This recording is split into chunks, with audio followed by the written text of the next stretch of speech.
talagang God is good all the time. And all the time, God is good po talaga. Hindi po siya nagbabago noon, ngayon at kailanman. Siya po yung pong Diyos ni Abraham, Diyos ni Isaac, Diyos ni Jacob, at Diyos po natin ngayon na pinaglilingkuran. Hindi po siya nagbabago, lagi po siyang nandyan para po sa ating mga buhay. Amen po. Nararanasan niyo po ba ang kabutihan ng Diyos? Amen. Amen. Praise the Lord. Alam niyo po, talagang sabi doon, if we worship the Lord, the El Shaddai, Jireh, Rapha will manifest on us. The healer is manifest on us. Yung healing ng Diyos sa buhay natin. Alam niyo po, nagpapasalamat po ako, napakabuti po talaga ng Panginoon. Hallelujah. At alam niyo naman po yung pinagdadaanan ni Pastor ngayon, ano? Talagang sinabihan po ako ng doktor ng enlargement po ng aking prostate.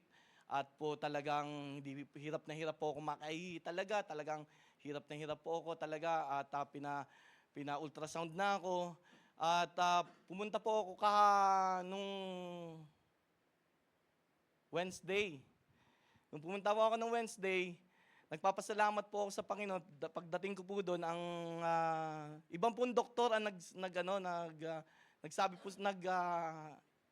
nag-assist sa akin. Ngayon pagdating ko doon, tinignan niya yung aking ultrasound, tinignan niya lahat. Clear daw lahat.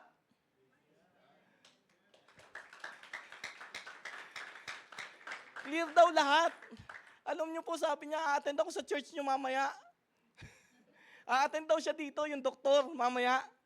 Kaya purihin ang Diyos. Nagagalak ba kayo doon? Dahil yun mismong doktor, yun ay nananampalataya siya sa ginagawa ng atin. Kasi nalaman niya na ako po ay pastor, nalaman niya po ay may church po tayo dito. At nagpapasalamat po ako sa Panginoon dahil sabi niya, I will come to your church what's the name of your church? Jesus the Bright and Morning Star International Ministry. Sabi ko, ginugol niya agad. Ginugol map niya agad. Wala naman, sabi niya. Hindi, nandyan. Sabi kong ganon. Ulitin mo uli, Jesus the Bright and Morning Star International. Sabi niya, ito na. Pupunta ako, 5 o'clock, sabi niya. Kaya mamaya, may doktor tayong pupunta dito for the glory of God. Naranasan niya yung kapangyarihan ng Diyos dahil ang Diyos po ay dakilang manggagamot. Amen. Kaya po, if we worship the Lord, all goodness will follow unto us. Amen. Kaya po talaga napakabuti po ng Diyos. At alam niyo po ba, yung pong commitment niya sa buhay natin, alam niyo po ba ang commitment niya sa buhay natin ay mahalin po tayo. Amen. Makikita po natin yan sa ating pong, sabi po sa Pastor, yung ating pong slides. Amen. Praise the Lord. Hallelujah. Makikita po natin yung commitment po ng Diyos sa ating mga buhay ay talagang nandun yung pagmamahal niya. Hindi niya po talaga tayo iniiwan ni pababayaan man. Kaya, amen. God is good, God is faithful, God is love. Amen. At talaga po yun, naranasan ko po. Alam niyo po, sabi ko po sa doktor, sabi ko sa kanya, napaganyan ako eh. Para habang nakangangaong ganyan sa kanya, naisip ko na nalangin pala tayo nung pinapanalangin niyo po ako. Pinapanalangin niyo po ako na pati po UK, pinapanalangin po ako. Mga kapatid po natin sa ibang bansa, sa New Jersey, pinapanalangin po ako. At ang ating pong mahal na Pastor Rolly, pinapanalangin niya po ako. Tuwan-tuwa po siya na nalaman niya kahapon na clear daw po lahat yung aking doon. Yan, ganon.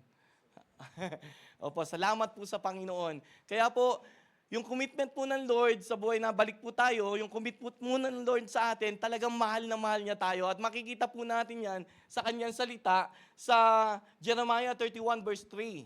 Amen. Sabi po doon, the Lord appeared of all to me, saying, yes, I have loved you with everlasting love. Yan po yung commitment ng Diyos sa buhay po natin, mga kapatid. Everlasting love ang binibigay ng Diyos sa buhay mo, kapatid. Everlasting love ang binibigay sa buhay ko ng Panginoon. At ang pangalawa, ang commitment ng Lord sa bawat buhay natin ay hindi niya tayo iniwan. Next slides please, Pastor. Amen, salamat. Sabi po dito, let your conduct be without covetousness. Sa susunod, balakihan natin. Hindi ko sorry ha.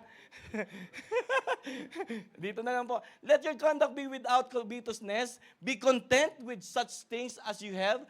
For He Himself has said, what? I will never leave you nor forsake you. Yan po ang commitment sa iyo ng Diyos, Sister Mandir. Hallelujah. Yan po yung commitment sa iyo, brother Ansi, ng Panginoon. I will never leave you nor forsake you. Hindi po sinungaling po ang Diyos. Tapat po ang Diyos sa bawat isa po sa atin, mga kapatid. Amen? At ang next slide please. Hallelujah. At isa pa pong commitment ng Panginoon sa atin, faithful po siya sa promise niya sa iyo. Faithful po siya, lahat ng promises niya, sa salita ng Diyos, ay talagang faithful siya. Binibigyan niya po ng katugunan. Kaya po sabi doon, let us hold fast to confession for our hope without wavering. Dapat hindi ka nagwe-wave. Pag narinig mo ang salita ng Diyos, Amen! Amen? Yun, praise the Lord. Sabi doon, let us hold fast to confession of our hope without wavering, for He who promised is faithful. Faithful po ang Diyos sa kanyang mga pangako. Hindi po siya nagsisinungaling, siya po ay tapat sa kanyang mga pangako. Kaya nga po sabi po doon, tapat. Tapat. Pag binaliktad po natin ang tapat, tapat pa rin ang Diyos sa bawat isa sa atin. Amen? Tapat po ang Diyos. God is faithful unto us. Kaya dapat lang purihin, sambahin at bigyan ng pinakamataas na papuri ang Panginoon sa ating mga buhay. Sino po yung tapat talaga sa buong mundong ito? Ang Panginoong Hesus lamang po, mga kapatid. Hindi po siya nagkulang sa atin. Hindi niya po tayo iniiwan, ipababayaan. Minsan lang po talaga tayo ang nagpapabaya. Tayo lang po ang pumipiglas. Tayo lang ang lumalayo sa Panginoon, pero lagi nandyan ang kamay ng Panginoon para abutin ka. Dalawang kamay ng Panginoon para abutin ka ng abutin. Hallelujah. Tapat po ang Diyos. At isa pa pong commitment ng Lord sa bawat isa po sa atin. Next slides please, Pastor. Hallelujah. Yung pong tinanggap natin ang Panginoon bilang Panginoon at tagapagligtas ng ating buhay, siya po ay nagbigay na po ng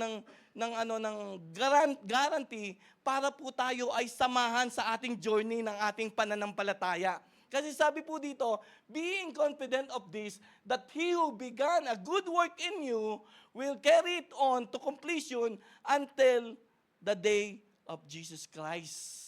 Sa iba pong translation, mga kapatid, sabi po doon, being confident of this, that He who began a good work in you will carry it on to completion until the day of Jesus Christ's return. Wow! Hanggang sa pagbabalik ng Panginoon, aalagaan niya tayo sa ating pananampalataya. Dahil ang kanyang salita ay laging nandyan para sa atin. Amen po ba yun?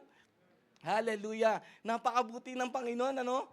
Talagang napakabuti po ng Diyos. Yung commitment niya, talagang nandun yung commitment niya para sa atin. Nadadama po ba natin yun, mga kapatid? Yung commitment ng Diyos ay talagang hindi kita bababayaan, JR. Bibigyan kita ng bahay, JR. Bibigyan kita ng loan ano ba tawag doon? Ilo-loan yung landscape yung ngayong bahay. Di ba? Grabe, pumunta po kami sa bahay ni Brad JR kahapon. Salamat po sa Panginoon. Nakikita ko po siya na host ngayon. Dati po lagi lang siya nasa tabi. Lagi siya yung nagpapatawa sa amin ni Ate Daisy. Alam niyo yun? Pero ngayon siya, hallelujah. Glory to God, hallelujah. Siya po yung host kahapon, doon po sa fellowship natin sa kanila. Kaya po, tuwan-tuwa po ako. God is faithful to His promise to Brother JR. Amen, hallelujah. yung He who began a good work in you, yung sinimula ng Diyos na pananampalataya sa iyo, tatapusin yan ng Panginoon hanggang wakas. Sabi ng Diyos. Hallelujah. At ito po ang maganda pa, yung commitment ng Diyos, yung kaligtasan sa bawat isa po sa atin. Next slide please, Pastor. Hallelujah. Sabi doon, for God so loved the world that He gave His only begotten Son, that whoever believe in Him shall not perish, but have eternal life. Hallelujah, Jesus. Talagang nandun yung binigay niya ang kanyang bugtong na anak. Yun yung commitment niya eh. Talagang gusto ng Panginoon na iligtas tayo. Ayaw niya tayong mapahamak. Ayaw niya tayong mapunta sa apoy ng dagat-dagatang apoy. Ayaw niya tayong maghirap ng buong walang hanggan. Ang gusto niya sa bawat isa sa atin ay maligtas po tayo, mga kapatid. Grabe ang Diyos. Grabe ang pag-iisip ng Panginoon, ano? Grabe kung paano ka isipin, kung paano isipin ng Diyos, ililigtas kita, Mark Madraso, ililigtas kita. Mark Casas, ililigtas kita. Yun ang gusto ng Panginoon sa bawat isa sa atin, iligtas tayo ng Panginoon. Amen? Yun ang gusto talaga ng Diyos sa bawat isa po sa atin, mga kapatid. Napakabuti po ng Diyos sa ating mga buhay. Amen po ba yun? Amen. Ngayon po, now our team, this month of June is Set a Fire. Set a Fire. At makikita po natin yan, sabi na po ng ating presider, for the glory of God, ang ganda po ng devotion namin kanina, held by Sister Neslin, at kanina rin po, talagang we feel the presence of the Lord. Amen? Sabi ko nga, sana hindi na matapos yung pag-worship natin sa Panginoon. Kasi God created us to worship Him alone. Yun ang gusto ng Panginoon sa bawat isa sa atin. Talaga, yun ang gusto ng Panginoon. Kaya tayo nilikha ng Panginoon para mapapurihan ang kanyang mga gawa sa bawat isa sa atin, mga kapatid. Sabi po sa Romans 12:11, hallelujah, never be lacking in zeal, but keep your spiritual fervor serving the Lord. The title of this message is, Set a Fire in Your Commitment. Yung commitment naman natin, ano ba yung commitment naman natin sa Panginoon? Kailangan iset natin yan sa Diyos, amen? Sabi po doon, never be lacking in zeal, but keep spiritual fervor, serving the Lord. God wants to remind us, mga kapatid, manatili po tayong matatag kahit may pagsubok. Amen? Manatili po tayong matatag sa pinagagawa po ng Diyos kahit po tayo ay pagod, kahit po tayo ay may discouragement sa buhay. Amen? Hallelujah. Ang apoy po ng banal na Espiritu ay nagbibigay ng lakas para po tayo ay magpatuloy sa pinagagawa po ng Diyos sa bawat isa po sa atin. Sabi po doon, never be lacking in zeal. Huwag po tayong maging kampante o maging malamig sa ating pananampalataya. Dapat po sabi ng Panginoon sa bawat isa sa atin, patuloy tayong maging masigasig sa pananalangin, sa pagbabasa ng salita ng Diyos at sa ating mga ministry na binibigay ng Panginoon sa bawat isa sa atin. Sabi po doon, never lacking in zeal. Kasi alam na po ng Diyos, pag tayo po ay kulang sa Panginoon, kulang sa pagsisilbi sa Panginoon, nawawala po. Lumalayo po ang ating paningin sa Panginoon. Amen po ba yun? Sabi po ng sunod, keep your spiritual fervor. Panatilihin, nag-aapoy ang inyong espiritu. Pwede po ba natin sabihin sa ating katabi, nag-aapoy. Nag-aapoy. Amen. Siguro itong, sabi ko nga habang binabasa ko po ito, na yung fervor, sabi ko, anong ibig sabihin nito? Sabi ko, anong ibig sabihin? Siguro dito kinuha ng mga doktor yung fever. Parang ganun, di ba? Siguro dito kinuha ng mga doktor yung fever. Kasi fever, ang ibig sabihin ng fervor, init, heat. Di ba? Ang ibig sabihin ng fervor, yung apoy. Dapat keep your spiritual fervor. Dapat nag-iinit ka lagi. Pag nag-iinit tayo, di ba, talagang we cannot contain. Pag nag-iinit tayo, di ba, talagang gusto natin maglingkod sa Panginoon. Amen? Sabi po doon, But keep your spiritual fervor serving the Lord. Hallelujah. Hayaan po natin ang banal na Espiritu, ang patuloy po natin bigyan ng apoy sa ating mga puso. Magkaroon po tayo ng compassion. Amen. Yung passion po sa paglilingkod. Yung excitement sa paglilingkod. Hallelujah. Nakita ko po si Brad Ansi kanina. Wow. Wow. Praise the Lord. Hallelujah. Kung alam niyo lang po pinagdadaanan ni Brad Ansi, ang tibay. Tibay. Kasi nasa kanya ang Panginoon. Nasa kanya ang Panginoon. Hallelujah. At alam ko, hindi ka iiwan at pababayaan ng Diyos, brother. Hallelujah. Tapat ang Diyos sa ating sa church na ito. Hallelujah. Yung pong passion, yung pong excitement ka palagi, yung paglinggo, lalabas ka, gusto mo linggo uli. Tama ba, brother Marbs? Amen. Hallelujah. Naranasan niyo po ba yon? Yung laging gusto niyo, oh, I'm excited talaga magpuri sa Panginoon. Kasi nasa iyo talaga ang banal na Espiritu. Alam niyo po si Jeremiah, ang kwento po kay Jeremiah ay isa po siyang tinawag ng Panginoon. Bata pa lang po, tinawag na siya ng Panginoon. At nagsilbi po siya sa Panginoon. Ipronounce niya po ang salita ng Diyos sa lahat ng tao sa Israel. Kaya lang, 40 years, walang nakinig sa kanya. Grabe yun, ha? Kung ako yun, siguro, baback out na, di ba? Kung tayo yun, baback out. 40 years walang nakinig. Sabi ko, pinag-aralan ko, Lord, bakit ito naisulat? Kahit na walang nakinig kay Jeremiah. Kahit siya'y pinagtawanan, inalipusta, sinipa, talaga, pinaalis. Pero nandun pa rin yung kanyang zealousness. Nandun pa rin yung kasipagan niya sa paglilingkod sa Panginoon. Bakit? Kasi yung apoy na kay Jeremiah. Yung apoy ng salita ng Diyos nasa heart ni Jeremiah, hindi nawawala.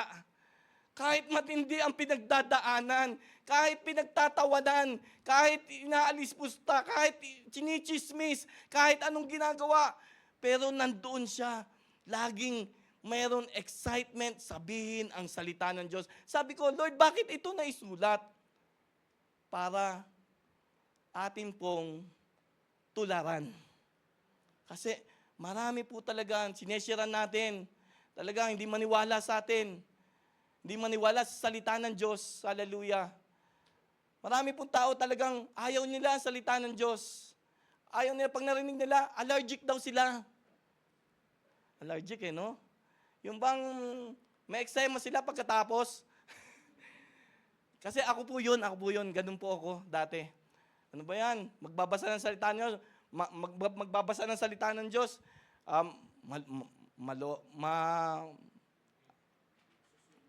ano yung tawag doon? Ayaw ko po sabihin ng LOAK Kasi po, wag daw po sabihin yun, sabi na sa Bible. Mababaliw! Mababaliw ka daw pag nagbasa ng salita ng Diyos. Hindi! Maling-mali ang katuruan ng mga sinauna, no? Pag binasa daw ang Bible, ay mababaliw ka daw. Hindi, pag binasa mo ang Bible, magkakaroon ka ng apoy sa iyong puso para magpatuloy sa paglilingkod sa Panginoon. Hallelujah! Kaya minsan, yung hindi makita, yung mga tao na talagang talagang ayaw nila ang salita ng Diyos, inaayawan nila ang salita ng Diyos kasi hindi nila alam at hindi sila nakikinig ng salita ng Diyos. Sino po nakikinig dito? Ayun, 3.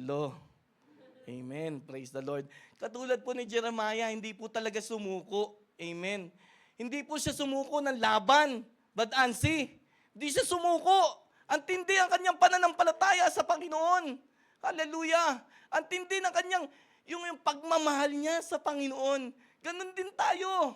Mga kapatid, pag mahal na mahal natin ang Panginoon, anuman sakuna, anuman ang sinasabi sa atin, anuman ang nababalitaan natin, hindi natin paniniwalaan. Ang pinapaniwalaan natin ang salita ng Diyos. Amen. Alam niyo po kanina, kausap ko yung mother ko. At sabi ko po sa kay Mama Yoli, sabi ko, ang paglilingkod mo, medyo nahihirapan po talaga ako, sabi ko sa kanya. Alam niyo, kwentuhan, wag ko na lang po sabihin detalye. Kwentuhan ko, dyan lang po kanina, sabi po ng aking mother, huwag kang mag-alala, kasama mo ang Diyos. Sabi ng mother ko. Kalakasan ko po yung mother ko na nagbibigay sa akin ng, tsaka yung prayer po ni Mama Baby kanina, I'm so blessed. Dahil po yung biyanan ko, ganun na po yung sinasabi sa akin. Dati po, ibang-iba talaga eh. Talagang ayaw ako makita eh. Talagang ayaw akong makita sa kanilang bahay eh. Pero ngayon, purihin po ang Diyos. Hallelujah. Salamat po sa akin pong Mama Baby. Dahil po mahal na mahal po namin yan. Hallelujah. Salamat po sa, kung wala pong fire na binibigay po sa akin ng Panginoon, hindi ko po kayang magmahal eh. Kung wala yung fire, yung salita ng Diyos, hindi ko kayang magmahal na magmahal na magmahal na magmahal. Ganon din po ang ating Panginoong Kristo. Kaya niya yung commitment niya sa atin, ganon na lamang kasi nandoon yung salita ng Diyos sa kanyang puso na hindi nawawala, never be lacking in zeal. Hindi yung nawawala, hindi nagkukulang. Yung banal na Espiritu sa ating mga buhay, alam niyo po, mahal na mahal po tayo ng Diyos. Gusto po ng Diyos na magpatuloy po tayo sa pinagagawa po ng hayaan natin kung, alam niyo po mga kapatid, natutunan ko po ito. Hallelujah. Pag may bangayan, bangayan. Alam niyo po ba yung bangayan? Yung away. Batanggenyo eh. Yung pag may away, pag may away ka, may away. Kunyari ikaw nanalo, sa palagay mo kaya, mawiwin mo siya? Hindi. Hindi mo siya mawiwin. Ang maganda nun, mahalin mo na lang siya. Amen? Mahalin natin ang bawat isa sa atin. Amen? Para sa gano'n, nakikita ng Panginoon na tayo'y nagmamahalan at iisa tayo'y mga anak ng Diyos. Pag tayo'y nagmamahal. Amen po ba yon? Napakahalaga po nun mga kapatid sa ating mga buwan. Never be lacking in zeal, but keep your spiritual fervor serving the Lord. At sabi po sa 1 Corinthians 15:58, therefore, my beloved brethren, sino po yung beloved brethren? Tayo po, yun mga kapatid. Hallelujah. Ikaw yun. Sabi, therefore, my beloved brethren, be steadfast, immovable, always abounding in the works of the Lord, knowing your labor is not in vain. Hallelujah. Be steadfast. Magpakatatag ka, kapatid, kahit may nakikita ka hindi maganda. Magpakatatag ka. Magpakasipag ka. Huwag ka mamumove sa mga nakikita mo. Kasi pag namove tayo, hindi tayo nakatingin sa Panginoon. We need to focus our eyes on Him. We need to fix our eyes unto Jesus, the author and the finisher of our faith. Sabi po doon, be steadfast, kapatid. Immovable, kapatid. Always abounding in the works of the Lord, knowing your labor is not in vain. Hindi nawawalan ng kabuluhan ang mga ginagawa mo pa sa Panginoon. Hindi aksaya ang oras mo, kapatid. Hallelujah. Hindi aksaya ang sinasabi ng Panginoon. Pag pumunta ka dito, pinagpapala ka, kapatid. Hallelujah. This is not a burden. This is a blessing. It's a privilege na makapakinig ng salita ng Panginoon. Amen? Hallelujah. Alam niyo po yung sinasabi, abounding in the works of the Lord. Hallelujah. Yung pong lagi po tayo nagpapakasipag. Kasi ang ating pong sinasampalatayaan, ating pinagdilingkuran dito, ang Diyos. Hindi po ang tao. Amen? We need to encourage lang po sa bawat isa sa atin. Amen po ba yun? Hallelujah. Huwag po tayong titingin sa tao. Tingnan po natin ang Diyos sa ating pinagdilingkuran. We need to focus our eyes unto Jesus. Kasi siya lang ang nagbigay sa atin ng commitment na hindi kanya iiwan, ipababayaan man. Tapat siya, He who began a good work in you, He will carry on to completion until the day of Jesus Christ's return. Hallelujah. Hanggang dumating ang Panginoong Hesus, hindi kanya pababayaan, iiwan, kapatid. Kaya, abounding in the works of the Lord, napapahaba si Pastor Joel. Hallelujah. Bibilisan na po natin. Daming segue. Okay pa po ba kayo? Amen. Praise the Lord. So, dito na po tayo. How we set our part in our commitment to God. Yan po yung tanong ngayon. Paano naman? How can we set our fire in our commitment to God? Number one, keep your relationship with God burning strong. Yung patuloy na nag-aapoy. Yung ating pananampalataya. Yung patuloy nating minamahal ang Diyos sa ating buhay. Manatili po yung init ng relasyon natin sa Panginoon. Alam niyo po, mahalaga po yung init ng relasyon natin sa Panginoon. At mahalaga din po yun, yung init natin sa ating mga asawa, mga anak, sa Panginoon, yung relasyon natin. At lalong-lalong mahalaga, yung ating pong relasyon sa Panginoon. Hallelujah. Pag inayos po natin ang relasyon natin sa Panginoon, yung burning strong po tayo, yung talagang matatag tayo sa Panginoon, ang pamilya mo magiging lalo maayos. Ang trabaho mo magiging maayos. Ang buhay mo ay patuloy na magiging maayos kasi you have relationship with God. Yung burning desire mo, yung desire mo talaga na mapaglingkuran ng Panginoon, anuman ang mangyari.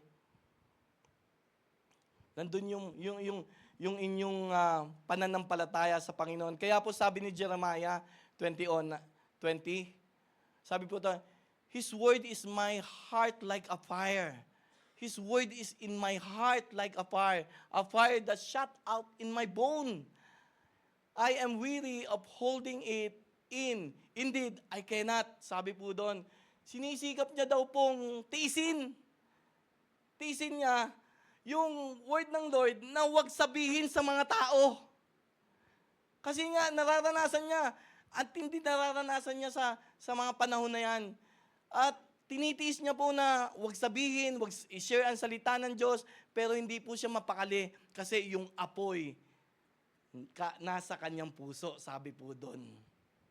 Nasa kanyang puso yung salita ng Diyos. Kaya lagi po natin sinasabi dito, lagi din po napapag-aralan natin dito, dapat po ang salita ng Diyos hindi po mapupunta sa matinik na lugar, mabatong lugar, at daan na lugar. Dapat ang salita ng Diyos ay mapupunta sa matabang lupa.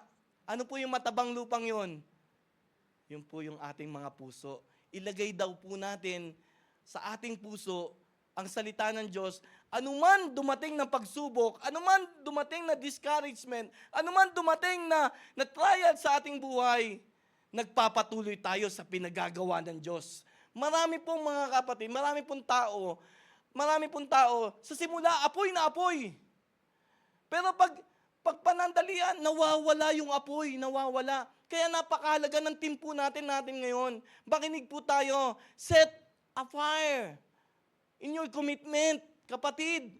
Huwag kang mawawalan ng pag-asa. Huwag kang mawawalan ng apoy sa iyong puso. Pag nawala na yung apoy, baka mamaya hindi ka na makabalik. Ang hirap na makabalik. Tama po ba yun? Hallelujah. Kailangan po set fire in your commitment, mga kapatid. Hallelujah. Sikapin po natin na magpatuloy sa pinagagawa po ng Diyos sa ating mga buhay. Ang apoy po ay nananatili kapag may gatong. Tama po ba yun?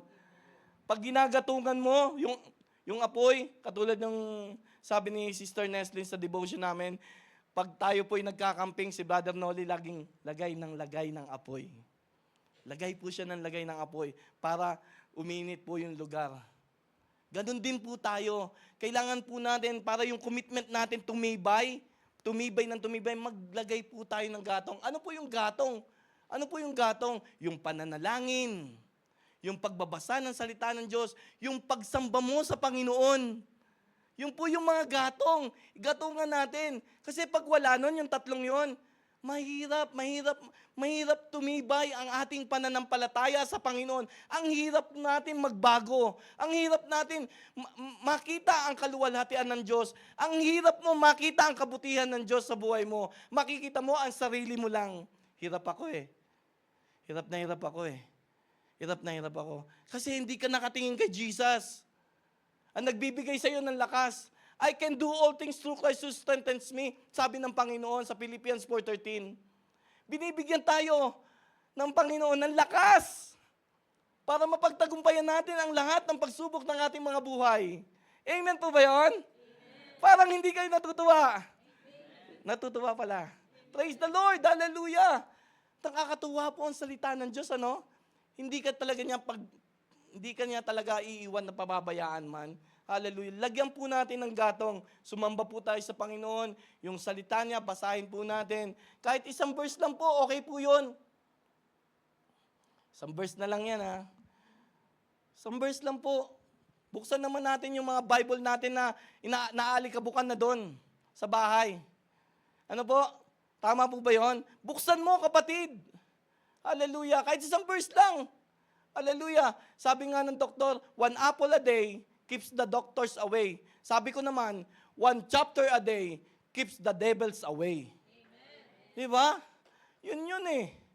Yun mga kapatid. Yun ang maganda. Kailangan basahin natin ang salita ng Diyos para nag-aapoy tayo. Parang ilalabas natin naman sa ating bibig ay yung to encourage everyone. Nahalata niyo po ba yon kay Ate Daisy? Di ba? Diba? Encouragement. Encouragement ang binibigay ng bawat isa po sa atin dito. Yung nakita natin si Brad Ansi, wow! Lahat pumunta. Pag makita mo dyan si Pastor, lahat layuan eh. Ganon eh, no? Dito to. Praise the Lord, hallelujah. Napakabuti po ng Diyos sa ating mga buhay, mga kapatid. Huwag po pa kayo mawawalan ng pag-asa. Tapat ang nangako po sa atin. Excuse me po. So, keep your relationship with God burning strong. Magkaroon po tayo ng regular devotion. Yun po maganda. Magkaroon tayo ng, yung 5 minutes man lang na devotion. Alam niyo po, mamaya pa yun eh. Sandali. Magkaroon tayo ng regular devotion. Malalangin po tayo araw-araw sa Panginoon at naniniwala po ako na pag ginugol natin ang ating sarili sa presensya ng Diyos, nagkakaroon po tayo ng apoy. Paano kaya kung walang pagbabasa? Hello? Paano kaya kung walang prayer? Paano kaya kung walang pagsamba? What do you think? Kayo na lang po makakasagot niyan. Number 2, how can we set a par in our commitment to God? Serve with passion, not just out of duty. Ito matindi. Hallelujah. Gumagawa po ba tayo sa Panginoon because of out of duty lang? O yung may compassion po talaga tayo na nagserserve sa Panginoon? Ito po yung sagot para po tayo magkaroon ng fire sa Panginoon. Kung gusto mo talagang umapoy ang pananampalataya mo sa Panginoon, kung gusto mo talagang mapaglingkuran siya, dahil siya ang unang pumili sa iyo, hindi mo siya pinili, kundi siya ang unang pumili sa iyo. Kaya karapat-dapat lang talagang bigyan siya ng papuri, pagsamba sa ating mga buhay. Serve with passion, mga kapatid. Maglingkod tayo na may kasipagan. Hindi yung napipilitan lamang. Hindi yung trabaho lang to eh. Hindi. Ito'y ginagawa natin compassion ito dahil siya yung Diyos ng mga Diyos at siya yung hari ng mga hari. He is the King of Kings and the Lord of Lords. Amen. Siya yung pinakamataas sa lahat. Siya yung nagbigay ng buhay sa bawat isa po sa atin. Kapag po tayo maglilingkod sa Panginoon, hindi po obligasyon ito. Kasi pag obligasyon, mga kapatid, ang pagsiserve natin sa Panginoon, ano man pagsiserve natin sa Panginoon, pag obligasyon, madali kang mapagod. Madali kang umayaw. Amen? Madali kang aayaw. Kasi wala yung compassion eh. Wala yung seal talaga ng kasipagan. Kaya nga sabi nung, never lack in seal. Huwag tayong mawawalan ng apoy. Yung lagi nating i-ignite yung ating paninde para mag-apoy tayo, mga kapatid. Hallelujah. Alam niyo po, talagang kung iisipin ko nga lang po talaga, pag po sa trabaho, may compassion tayo eh. Talagang gabi pa lang, naghahanda na ng baon natin eh. Tama? May compassion tayong pumunta sa ating trabaho. Magtatrabaho ko. Talagang plancha na yung damit mo, okay na yung damit mo, susuotin kinabukasan, kasi nilabahan mo na. Di ba? Kung may compassion tayo sa trabaho, bakit hindi sa Panginoon na nagbigay ng buhay para sa atin? Hello! Hello! Hallelujah! Bakit? Antindi mo ang pagbabaw mo sa mga boss mo, pero sa Diyos, hindi ka makapagbaw. Why? Why, kapatid? Kinakausap ka ng Diyos. Kinakausap ka ngayon ng Diyos. Kapatid, hallelujah. Kasi sa trabaho talagang on time tayo. Ayaw na, bandiklak. Pag sa gawain ng Panginoon, okay lang yan, magsisimula naman sila ng, hindi. Dapat may passion tayo, mga kapatid. Meron tayong apoy na lumalapit sa Panginoon. Hindi ko po kayo pinagagalitan. Ito po ang sinasabi ng Diyos sa bawat isa po sa atin. Dahil karapat-dapat po lang siyang paglingkuran. Pasalamatan. Pasalamatan po natin ang Panginoon sa ating mga buhay. Kaya po tayo naglilingkod sa Panginoon dahil nagpapasalamat tayo sa lahat ng ginagawa niya sa bawat buhay po natin. Kahapon nga po sinabi ko, si Labin, bigay ng bigay kay Kalia. Ng mga pagkain, bigay ng pagkain kay Kalia. Dapat lagi ito. Bigay ng bigay. Hanggang sa si Labin, ayaw na magbigay kay Kalia. Bigay ng bigay kung ano niluto ng kanyang mother, kanyang father na si Badjea. Bigay ng bigay si Labin. Ngayon, wala nang maibigay si Labin kay Kalia. Nagtaka ngayon si Kalia. Hi Kalia. sabi ni Kalia, bakit wala ka nang binibigay sa akin?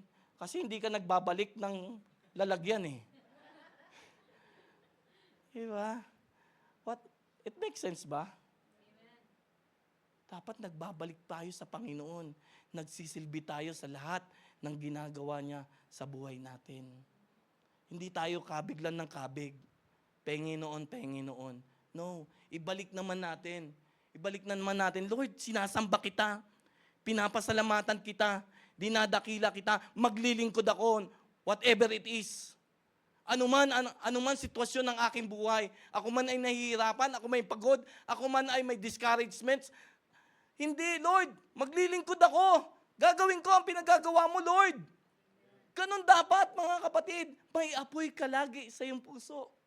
Amen? May apoy. May apoy, mga kapatid. Napapatagal na naman. 3 lang naman po ito. Nandiyan pa po ba kayo? Natututo po ba tayo? Ako po'y natuto rin po sa ginagawa ko, sa akin pong pinag-aaral. Ako po yung unang tinuruan po dito para sa ganun po ay pipilitin ko po talagang mapaglingkuran ang Diyos ng buong puso, buong kaluluwa at buong pag-iisip.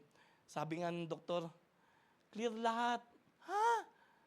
Even na sugar, Doc? Yeah. Wow. Praise the Lord. Hallelujah. Kaya sabi niya, atin siya mamaya. Makikita natin yung doktor. Hallelujah. Grabe ang Diyos, no?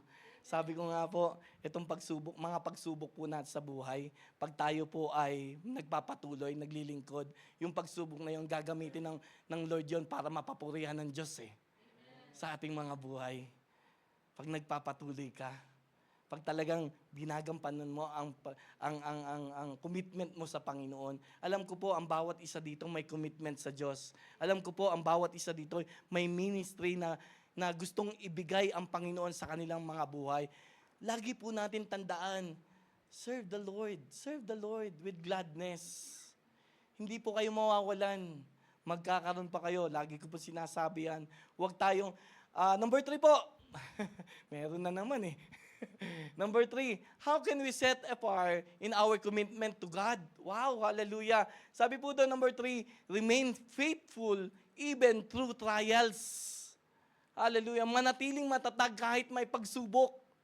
May pagsubok po ba tayo? Alam niyo po, pag tumatatag po yung, ginagamit po ng Diyos yung mga pagsubok na yan to elevate us in our faith. Pag tumingin tayo sa Panginoon, pagsubok lang yan. Kaya mong i-overcome yan. Why? Because the Lord is in you. The word of the Lord is in you. Pag hindi mo yan mapapagtagumpayan, nawawala ang salita ng Diyos sa buhay mo. Ganun lang po yan, kasimple. Kaya napakahalaga po yung salita po ng Diyos na sa ating mga buhay. Yung tunay na commitment po, nasusubok yan sa panahon. Amen? Minsan, yung commitment mo, ito gagawin mo. Pagod ka, masusubok eh. Yung commitment mo, pag may discouragement, tutuloy ba ako? Pag meron kang apoy sa iyong puso, you never lack in spiritual fervor. Hindi nawawala yung apoy sa iyo, ay magpapatuloy ka. Amen, Ate Daisy? Amen. Hallelujah. Ang dami na po namin pinagdadaanan. Pero hindi po kami hindi po kami, ano ba? Ikaw naman. Diba? Nandito pa rin kami para magsumamba sa Panginoon. Huwag po natin masyadong ang atin po dito ay magpatuloy po tayo sa pinagagawa ng Diyos sa ating mga buhay. Amen? Yung may pagmamahal talaga sa Panginoon kasi una tayong minahal ng Diyos. Huwag tayong susuko. Katulad ni Jeremiah, hindi siya sumuko. 40 years wala nakinig? Wow! 40 years.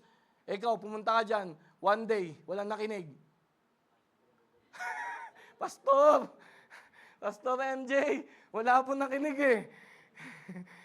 Uwi na lang po ako, Pastor. Kakain pa ako, gutom na ako eh. Di ba ganon? Ganon, pero ito yung sinasabi ng Panginoon sa bawat isa sa atin. Ang tunay na commitment ay nasusubok sa panahon ng discouragement ng ating mga buhay. Dapat panatilihin natin na ang apoy sa ating mga puso. Huwag tayong susuko kahit mahirap. Magtiwala ka sa katapatan ng Diyos. Magtiwala ka sa katapatan ng Diyos. Patuloy ka tumingin sa layunin at purpose ng Diyos sa buhay mo. Hindi mo sila titignan. Hindi mo sila titignan. Ang tingnan mo yung salita ng Diyos na, alam niyo po, individual po tayo dito. Ang pananampalataya natin. Baka mamaya, naka-overcome na pala nung kapatid yung kanyang pinagdadaanan. Ikaw, nandun ka pa rin. Himutok na himutok ka pa rin. Galit ka pa rin. Sinong talo? Ikaw ang talo. Yung kapatid na humingi na ng tawad sa Panginoon. Pinatawad na siya ng Diyos. Ikaw, hindi ka pa nagpapatawad. Pag hindi ka pinatawad, pag hindi ka na humingi ng tawad sa Panginoon, hindi ka patatawarin ng Diyos. Kung hindi ka humingi ng tawad sa Panginoon, hindi ka pakikinggan ng Diyos kahit na maglupasay ka pa dyan. Kaya napakahalaga nung may apoy tayo sa ating mga puso, mga kapatid. Amen po ba yun? Palakpakan po natin ng Diyos. Huwag tayong sumuko, kapatid.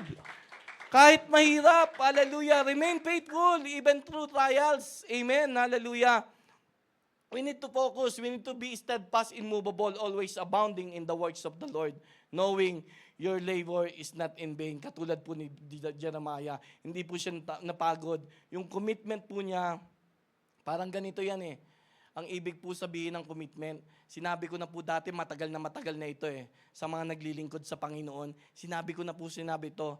Baka nakalimutan nyo. Ang commitment, ang ibig sabihin ng commitment, patay kung patay.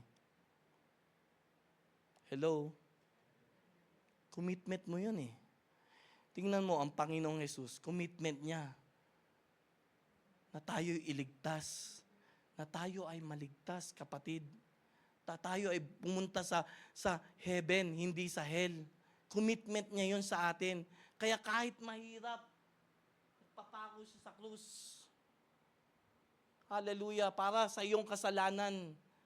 Para maligtas ka. Yun ang commitment ng Diyos. Kaya patay kung patay. Minsan, masabihan lang ng konti, hindi lang nakamayan ni pastor. Si pastor talaga ganyan eh. Hindi na ako babalik sa church na to. Ang daming sinasabi. Napakahalaga po, mga kapatid, na hindi po tayo titingin doon. Yung commitment natin dapat patay kung patay. Amen? Sinabi mo yan eh. Gusto mo ba talaga maglingkod? Opo, pastor. O sige, maglingkod ka. Sinabi mo yan ha, maglilingkod ka. Ano man ang mangyari sa ministry mo, maglingkod ka nang nakatingin sa Diyos. Hindi ka nakatingin sa tao. Amen? Ang tao kasi marupok. Marupok ang buhay ng isang tao. Pero pag nakatingin tayo sa Panginoon, mga kapatid, hindi tayo pababayaan ni iiwan. Amen? Kahit anuman mangyari, hindi tayo pababayaan ng Diyos. Baka mamaya, pag ikaw hindi ka pa maka-move on, sila naka-move on na. Dumating ang Panginoon. Naku, sayang. Kaya yung commitment, patay kung patay. Pastor, sige, maglilingkod ako. Hallelujah. Tayo nga sa trabaho, akyat tayo 300 tower, matindi. O di ba? Kinikwento ni brother kahapon. Tayo, gagawin natin lahat para sa kumpanya. Para masabihan, good job, Joel. Diba? Gagawin talaga natin lahat Pero bakit hindi sa Panginoon ang hirap natin gawin para sa Diyos? Hello? Bakit mahirap para sa Diyos? Siya yung nagbigay ng buhay, nagbigay ng hangin, nagbigay ng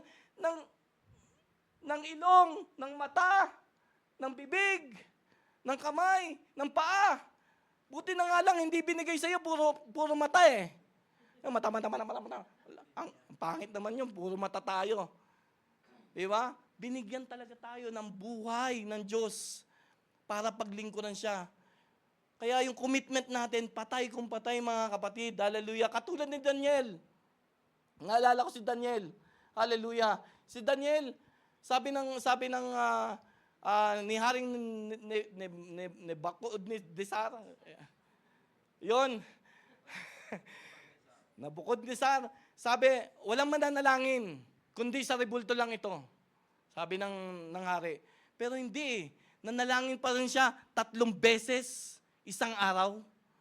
Nanalangin pa rin siya kahit na alam niya na dadalhin siya sa kulungan ng mga leon. At hindi pinakain, sabi doon hindi pinakain ng mga leon. Siyempre gutom na gutom 'yon, di ba? Pero hindi natinag Hindi natinig yung commitment niya sa pananalangin. Mananalangin ako, Lord, kahit ako'y pinagbabawalan. Kasi kilala kita, Lord. Kasi alam ko, mahal mo ko. Kasi alam ko, you will answer my prayer. Ganon si Daniel. Hindi siya natinag. Hindi natinag ng discouragement, pagsubok ng buhay. Kaya nangyari, nakita siya ng mga alagad ng mga hari. Tinapon siya sa kulungan ng mga leon. Alam nyo, ang nangyari sa kulungan ng mga leon, ginawa niyang hotel Natulog lang siya. Gamit yung unan yung mga leon. Basahin niyo po ang salita ng Diyos. Sa Daniel 6, makikita niyo po yan. Kita mo yun, bakit sinabi yun? Para tularan natin. Amen? Amen? Para tularan natin mga kapatid. Ano man pagsubok, yung commitment mo sa Lord, gawin mo. Hindi ka bababayaan ng Diyos kahit gutom na gutom pa yung mga leon. Hallelujah. Grabe. Si Shadrach, Meshach at Abednego.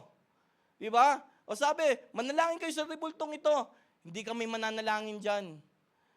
Alam namin, ililigtas kami ng Panginoon. Katulad natin, sinasabi natin yun. Alam ko, ililigtas ako ng Panginoon sa mga bills ko. Amen. At sabi ni Shadrach, Meshach at Abednego, makikita naman po natin yan sa Daniel 3. Makikita po natin yon na kung saan ay, ito po si Shadrach, Meshach at Abednego, ay talagang tinupad nila ang pangako nila sa Panginoon, yung commitment niya sa Panginoon. Sabi nun, kahit alam namin, ililigtas kami ng Panginoon, at kahit kami ay hindi iligtas ng Panginoon, hindi kami luluhod sa rebultong yan. Kasi we know our God. Amen. Grabe. Minsan may pagsubok lang tayo, lumuluhod na tayo sa rebulto Ibang rebulto lang nga. Yung mga goddess dito sa mga, lumuluhod tayo sa mga yaman ng mundo, lumuluhod tayo sa mga luxury ng mundong ito, pero hindi tayo lumuluhod sa Diyos. Mas mahal natin ang mundo kaysa sa Diyos. No amen. Hello? No amen. Sabihin po natin, no amen. No amen. Hallelujah. Huwag po natin mahalin ang mundo, mawawala po ang lahat ng ito. Pero yung commitment mo sa Panginoon, patay kung patay. Lord, patay kung patay. Maglilinis ako sa church na to. Kahit ako mag-isa. Amen? Hallelujah. Lord, kahit ano pong mangyari, kahit po late sila, Lord, nandito po ako. Maglilingkod sa iyo.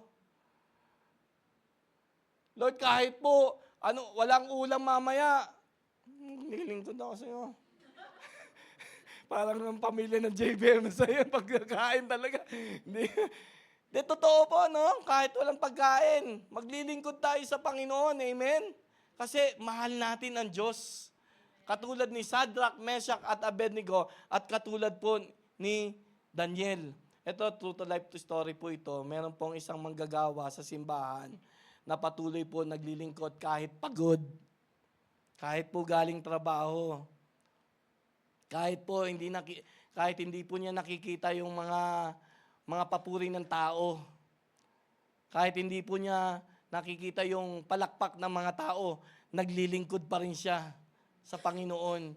Kasi ang pinaglilingkuran, ang gusto niya, yung kalooban ng Diyos ang mangyari sa kanyang buhay at hindi ang kalooban niya. Kaya nga laging sinasabi ng worship leader natin, you must be decreased and you will, I must be decreased and you will increase. Lord, more of you and less of me. Lord God, hindi ikaw ang aking paglilingkuran. Buong puso, buong kaluluwa, at buong pag-iisip. Hallelujah. May isang pong magsasaka na nagtanim ng puno ng kahoy, ng puno ng mangga. At unang taon po, araw-araw niyo po itong diniligan.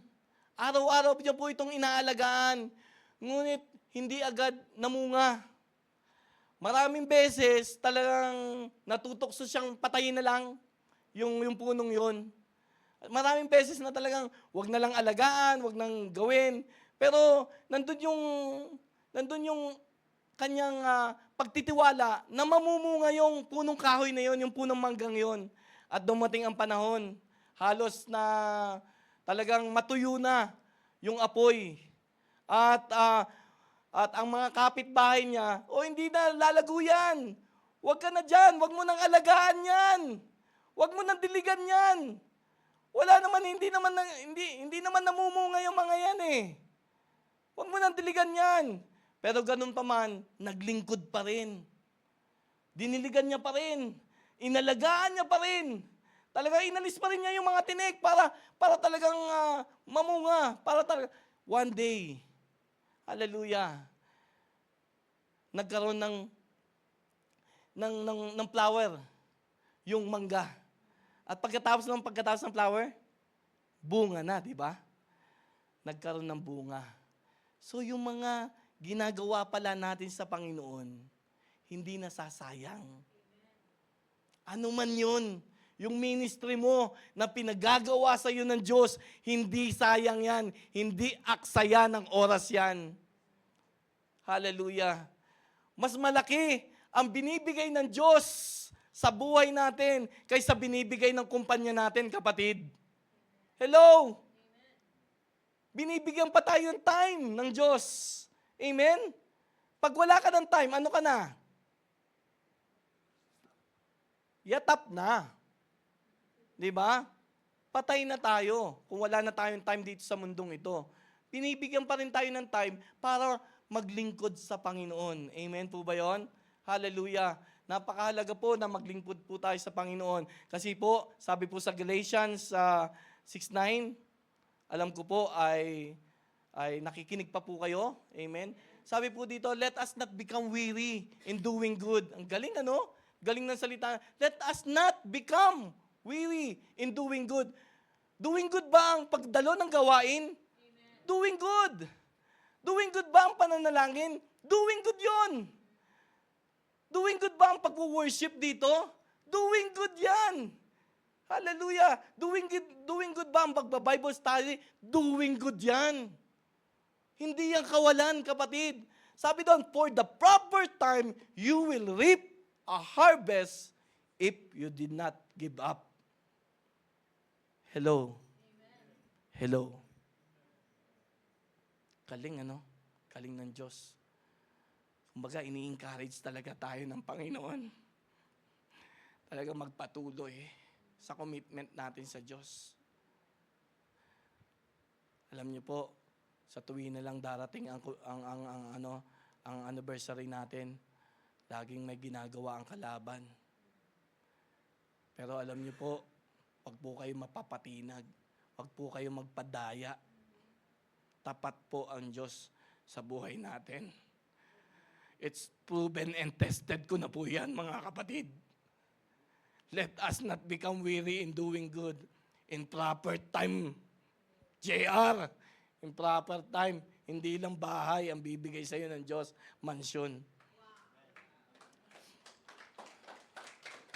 Amen, amen. Kasi po sabi po sa salita ng Diyos, Revelation, type ko na to eh. Type ko na to.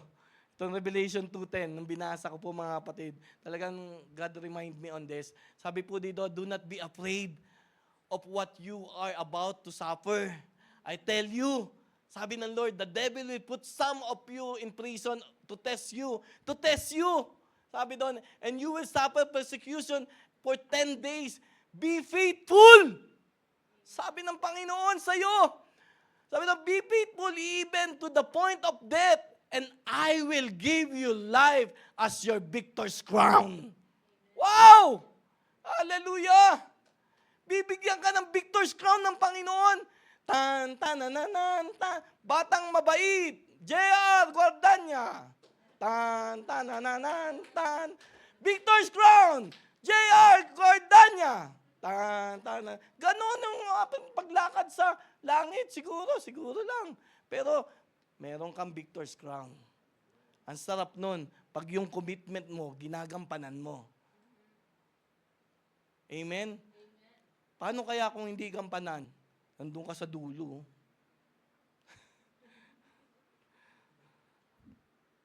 Mahalaga po mga kapatid, ang tunay na apoy hindi lang nagliliyab sa simula, kundi ang tunay na apoy ay patuloy itong naglalagablab hanggang wakas.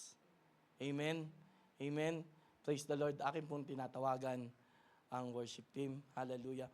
Pwede po ba nating muli maranasan ang presensya ng Diyos? Amen? Alam ko po, gutom na kayo, pero mas gutumin po natin ang ating sarili sa presensya ng Diyos. Amen? Kantahin po natin yung last song po natin ng worship. Amen? Alam ko po, gusto po ng Panginoon na maranasan nyo talaga yung apoy na binibigay sa inyo ng Panginoon. While we're worshiping the Lord, naniniwala po ko na mangungusap po ang Diyos sa bawat isa sa atin. Open your heart, mga kapatid. Open your mind sa mga narinig po natin. Yung commitment po ng Lord, grabe. Grabe ang commitment sa atin ng Panginoon. At grabe din, dapat ang commitment natin sa Diyos. Sige po.